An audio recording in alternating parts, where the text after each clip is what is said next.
Ketika Nabi Adam itu diciptakan oleh Allah, sudah belum dikasih nafsu, Nabi Adam terbalik.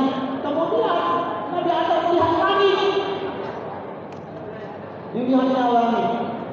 Setelah itu Nabi Adam meminta sama Allah untuk bersyahadat berikrar. Lantas Nabi Adam mengucapkan asyhadu an la ilaha illallah wa asyhadu anna Muhammadar Rasulullah. Kemudian Allah tanya, kamu tahu dari mana Adam? Iya, saya lihat di langit itu ada asyhadu an la ilaha illallah wa asyhadu anna Muhammadar Rasulullah. Luar biasa. Sallallahu Nabi. Nabi Muhammad dari kecil memang terkenal memiliki akhlak yang mulia. Coba ketika diangkat menjadi nabi, kemudian berdakwah, Ustaz, berdakwah. Apakah dakwahnya? Bukan seperti Ustaz tadi berdakwah pulang ke orang tua, bukan. Nabi dulu berdakwah ke Taif, dilempari batu, dilempari kotoran. Ada yang Tuhan yang begitu. Udah ada yang ada yang kopi. Sampai berdarah kakinya, copot ini. Tapi apakah Rasulullah marah? Tidak. Jibril turun dari langit. Jibril aja gerem itu Jibril melihat orang-orang yang telah menyakiti Nabi Muhammad. Akhirnya berkata Jibril, wahai Nabi, maukah kira-kira gunung Uhud ini aku lemparkan dan kupatekan untuk orang-orang seperti itu? Masya Allah. Apa kata Nabi? Jangan Jibril, fa'inahum qawmun la ya'lamun. Itu umat itu karena nggak tahu aja itu. Luar biasa kesabaran yang akhlaknya. Kalau zaman sekarang kita digituin, lapor boleh. Awas tuh, Ustaz dikriminalisasi, ngomong itu gak bisa. Zaman dulu loh, Rasul itu dilempar. Rasulullah itu akhlaknya. Suami Sayyidah Zainab anaknya Rasulullah itu masih kafir. Utbah namanya. Rasulullah itu menasihati menantunya. Gak ada menantu ini diludahi muka Rasulullah. Bayangin menantu meludahi muka Rasulullah. Wih, diludahi muka Rasulullah penuh dengan air liurnya. Kira-kira hari ini kalau ada mertua diludahi sama menantunya, pasti gak ada yang aku. Tolong trail yang gak jelas. Betul gak? Betul. Itu yang terjadi kalau hari ini begitu. Marah pasti mertuanya, ini kurang ajar, menantu gak beres ini. Masa bapak mertua di luar, apa tidak ditempelin semua mertua menantunya. Tapi ini kalau Rasulullah, dia yang ada, diusahanya ada. Luar biasa. Gak ada tuh orang yang mampu seperti Rasul itu. Sehebat apapun manusianya. Begitulah akhlak Rasulullah Sallallahu Alaihi Wasallam. Saya sering bilang kalau di kelas-kelas, Al-Quran yang dibawa Rasulullah Sallallahu Alaihi Wasallam itu ada 30 juz. Betul? Betul? Betul tak? Betul. Surat-surat Al-Quran itu kalau mau diringkas, diikhtisarkan, maka jatuh surat itu kepada surat Al-Fatihah. Ikhtisar inti Al-Quran itu ada di surat Al-Fatihah. Kalau surat Al-Fatihah itu mau diringkas lagi, mana intinya? Jatuh kepada ayat Bismillahirrahmanirrahim. Bismillahirrahmanirrahim itu kalau mau diringkas lagi apa intinya? Ada di kata-kata Ar-Rahman Ar-Rahim. Karena ajaran Islam yang termaktub dalam Al-Quran maupun hadis-hadis Nabi semuanya berisikan tentang ajaran kasih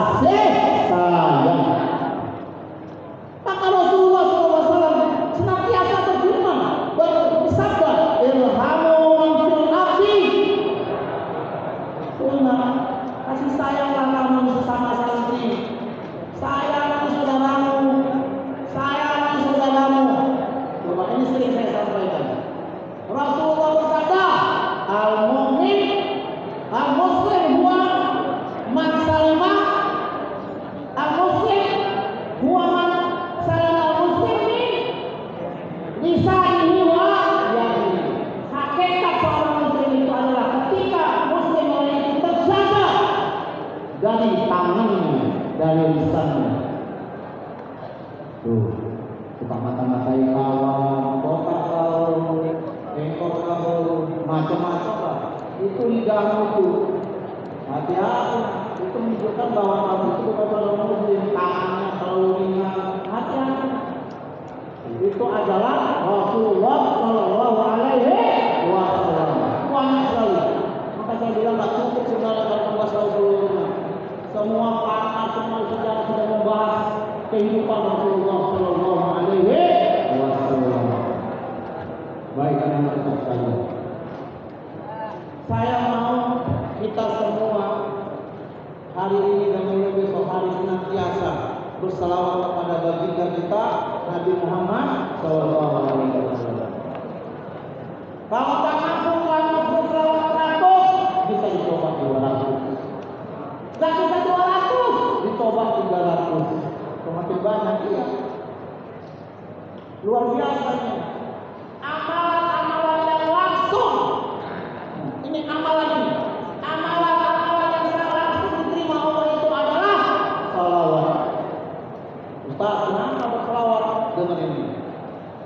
Guru saya pernah ngomong. Salawat Nabi itu anak-anak Ustaz sama seperti kalau kamu hidup di radio, dia perlu sinyal. Radionya bagus pun, kalau sinyalnya nggak ada, maka tidak dapat siarannya. Betul apa betul? Nah, salawat Nabi ini sinyalnya. Kamu putar-putar radiomu, kalau nggak dapat sinyalnya sama saja. Sibuk kamu berzikir ini dan itu, sinyalnya nggak dapat siarannya. Maka salawat Nabi ini sama persis seperti sinyal. Nah, hari ini ada HP. HP-nya bagus. Kuota datanya banyak. Tapi sinyal nggak ada. Bisa dipakai? Bisa dipakai? Nggak bisa. Kenapa? Hilang dari sini. Nah, jadi kita menuju Allah itu adalah sinyal Nabi Muhammad Shallallahu Alaihi Wasallam. Banyak padilah salawat kamu baca saja. Tapi ini tadi sudah diutamakan tadi. Abi dunia ya wa akhirati ya Rasulullah ikut biani. Tolong sama Rasulullah. Tolong gimana? Selawatlah kamu anak Ustaz. Susah hafal salawat Nabi. Nungguin mana yang belum datang, baca salawat Nabi. Paket belum datang, baca salawat Nabi. Doa cepat terkabul, baca salawat Nabi. Selawat Nabi. Ini amal salawat ini mah. Menurut para ulama ini selawat Nabi. Amalan yang luar biasa. Sampai-sampai malaikat itu bingung untuk mencatatnya. Bayangin, kamu selawat berapa kali? 1 kali kita 10 putah dengan Allah. Allahumma sholli ala sayyidina Muhammad wa ala alihi wa sallam. Allahumma sholli sayyidina Muhammad. Malaikat buka buku. Kita sudah selawat, selesai selawat, malaikat masih kerja. Ngapain kamu? Masih catat. Banyak kali ini, banyak kali. Saya sudah bilang sama teman-teman, fadilah salawat itu banyak para wali yang jadi wali karena wasilah salawat. Banyak di antaranya mana? Tuh, Tuan Guru Muhammad Zaini Abdul Ghani, guru sekumpul. Bisa kalian lihat, tuh kalau di YouTube itu orang Martapura, luar biasa itu salawatnya. Salawatnya luar biasa. Hari ini kita kenal ada Habib Umar Al-Hafiz. Itu muridnya beliau ada di sini tuh, Kiai Haji Mufti. Itu orang Jawa yang sering pertakan di sini oleh Habib Umar. Ya. Saya ini dengar betapa hebatnya ini. Ya. Salawat kepada Rasulullah. Ini kisah nyata. Seorang, jadi ini kisah nyata ini difilmkan juga. Khalifah terakhir dari Daulah Utsmaniyah itu adalah Sultan Hamid kedua, bukan Sultan Adam. Sultan Hamid kedua. Beliau ini meskipun khalifah, tapi suka berselawat. Suka berselawat terus kerjanya. Hingga suatu hari ada seseorang yang datang ke rumahnya, ke istananya, ingin jumpa. Orang yang datang ini kebetulan bangkrut, punya bisnis bangkrut, banyak utang-utangnya. Dia senantiasa berdoa kepada Allah, sampai akhirnya dia mimpi berjumpa dengan Nabi Muhammad SAW. Dalam mimpinya Nabi Muhammad berkata, "Wahai fulan, pergilah kamu minta hajatmu kepada Abdul Hamid. Minta hajatmu biar hutangmu lunas, dibayar sama sultan itu. Sampaikan salamku kepadanya." Karena kemarin malam dia lupa berselawat kepada Tuhan. Karena kemarin itu pernah satu malam Sultan Hamid ini karena terlalu capek sama Ustaz, akhirnya dia selawatnya nggak full, tertidur di atas kursinya. Sangat capeknya ngurusin masalah umat ini. Waktu itu terjadi pergolakan dalam dunia Eropa menyerang dunia Islam. Capek. Datang orang ini akhirnya menjumpai Sultan Abdul Hamid. Diceritakan bahwa Rasulullah jumpa hadir dalam mimpi itu dan aku pun menghadap kepadamu. Aku begini dan begini punya hutang. Akhirnya hutang itu dikasih sama dibawa, diberikan uang kepada Allah. Nah, ini hutangnya. Dikasih uang untuk membayar hutang. Apa kata Rasulullah kepadaku? Ya Rasulullah menyampaikan salamnya kepadamu. Dikasih lagi. Apa kata Rasulullah kepadaku dalam mimpi? Rasulullah menyampaikan salam kepadamu. Dikasih lagi duit. Sampai lunas bahkan berlebih. Uang yang diberikan Abu untuk membayar hutang dan dana. Nah ini salawat Nabi luar biasa. Ya, luar. Nabi Muhammad ini anak Ustaz punya mukjizat yang sangat banyak. Sangat-sangat. Coba. Kalau mukjizat Nabi Musa contohnya apa? Fadrib satu ya, fadrib di asofat hajar. Fadrib min husnata asofat aina. Al-Ali waktu nasi masrodau waktu waswaju. Nabi Musa itu punya mukjizat. Tongkatnya ini kalau dipatokkan, dipukul ke batu, jos. Batu itu akan muncrat, ada buah mata air. Itu ada di Mesir. Kenapa 12? Karena klan Bani Israil itu ada 12 kelompok, 12 keluarga. Maka diciptakan 12 mata air.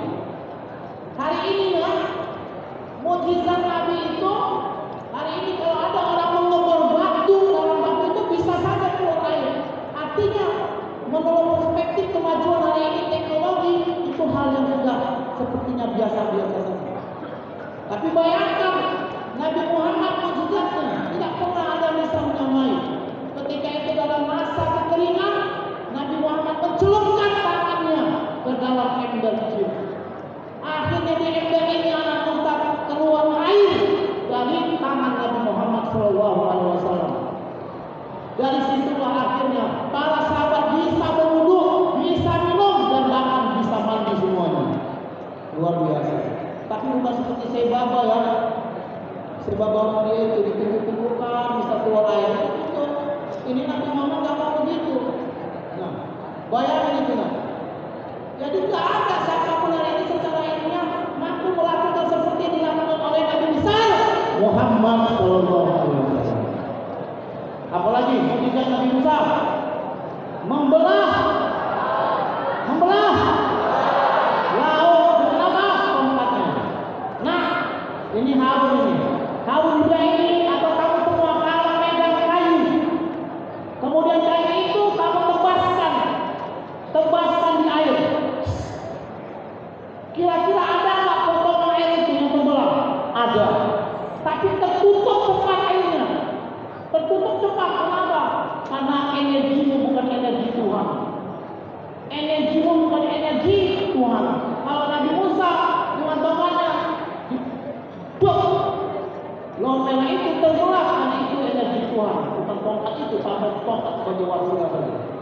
terbelah lautnya.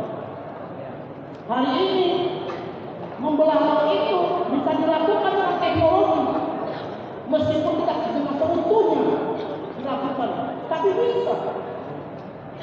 Nah, mukjizat Nabi Muhammad tidak terikuti. Nabi Muhammad hari ini membelah punah. Tidak ada hari ini teknologi yang mampu mengikuti mukjizat Nabi Muhammad SAW dalam membelah bulan. Tidak ada yang bisa. Nabi Isa itu bisa berbicara atau membangkitkan orang mati. Hidup, mati, dibangkitkan. Dia tak ngobrol sama Nabi Isa. Nabi Muhammad bukan makhluk yang hidup kemudian mati, tapi Nabi Muhammad bicara sama pohon yang bukan hidup seperti manusia tadi. Jadi dikisahkan ketika Nabi Muhammad ada mimbarnya dan ada tongkatnya. Jadi suatu hari kain mimbarnya itu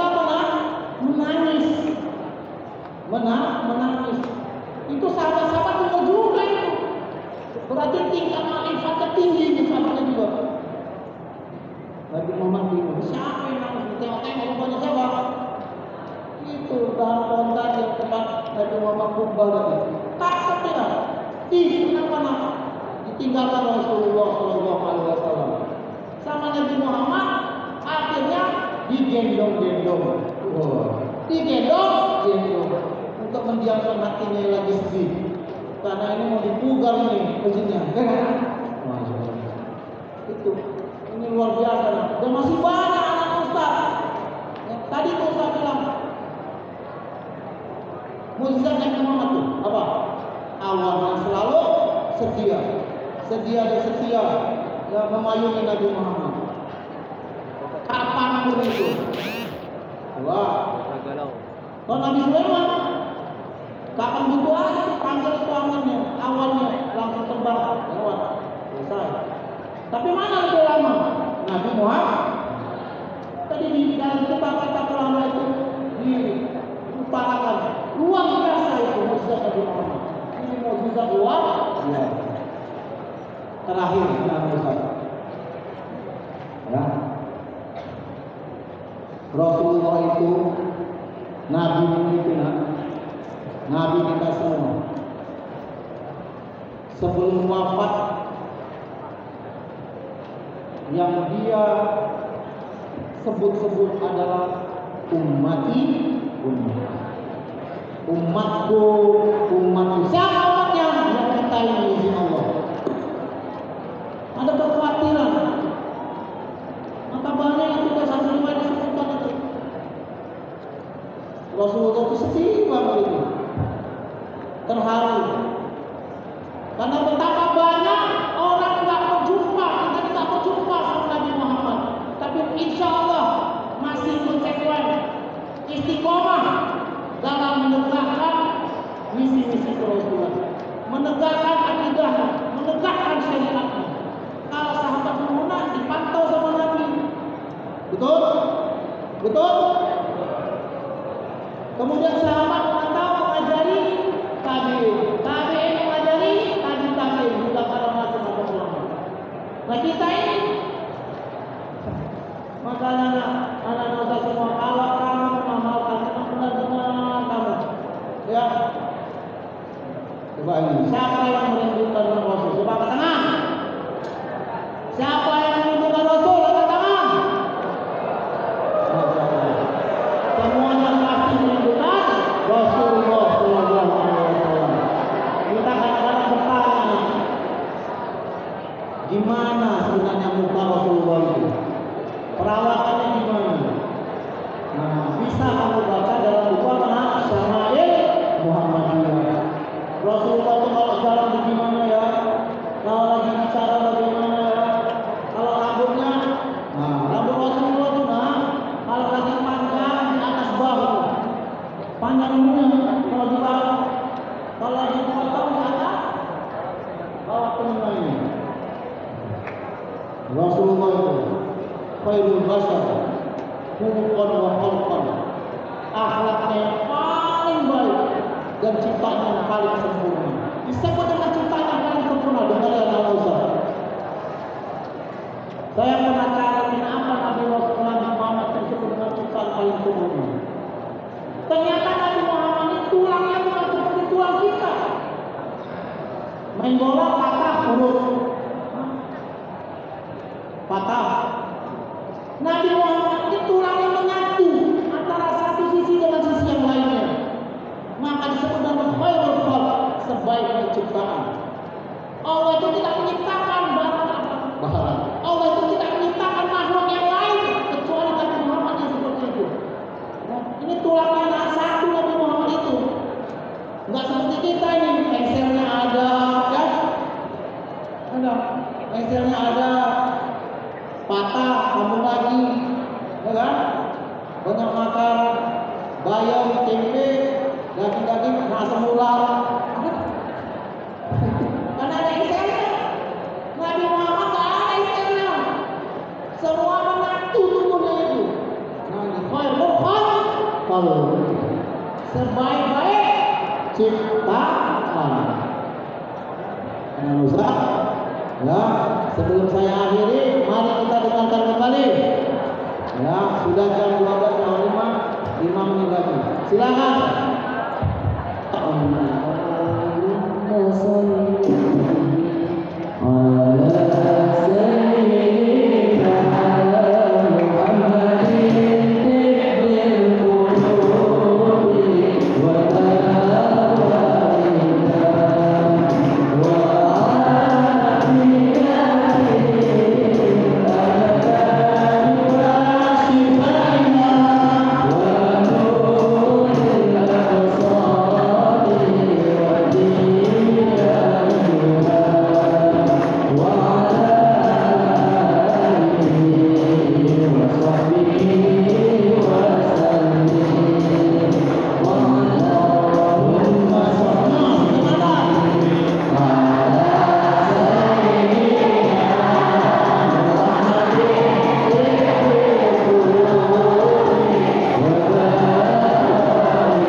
Jangan kamu jadikan role model.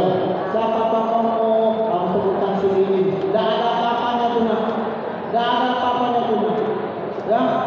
Nah, kemudian Rasulullah tadi diturunkan kepada sahabat tadi serta para ulama-ulama.